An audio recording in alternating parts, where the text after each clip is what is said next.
নবাবগঞ্জে পুকুর খননের সময় দুটি কষ্টি পাথরের মূর্তি উদ্ধার। নবাবগঞ্জ, দিনাজপুর থেকে সৈয়দ হারুনুর রশিদ, MHR নিউজ। দিনাজপুরের নবাবগঞ্জে পুকুর খননের সময় দুটি কষ্টি পাথরের মূর্তি উদ্ধার করা হয়েছে।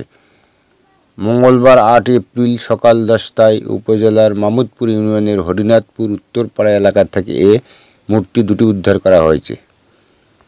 উপজেলার মামুদপুর ইউনিয়নের হরিনাথপুর রাজবাড়ি গ্রামের আনিসার রহমানের বড় দিঘি নামক পুকুর খনন করার সময় খনন শ্রমিকেরা কষ্টি পাথরের দেখা পায়।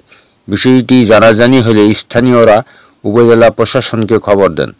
খবর পেয়ে উপজেলা নির্বাহী অফিসার ও সহকারী কমিশনার ভূমি ঘটনাস্থলে উপস্থিত হয়ে সোমবার বিকেলে 27 কেজি ওজনের একটি কষ্টি পাথর এবং মঙ্গলবার সকাল 10টায় 15 কেজি ওজনের একটি কষ্টি পাথরের মূর্তি উদ্ধার করেন।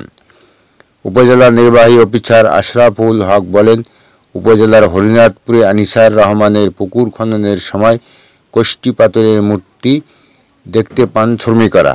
খবর পেয়ে ঘটনাস্থল থেকে একটি 27 কেজি ও 15 কেজি ওজনের কষ্টি পাথরের মূর্তি দুটি উদ্ধার করা হয়েছে। এটি জেলা ট্রেজারিতে হস্তান্তর করা হবে। MHR news.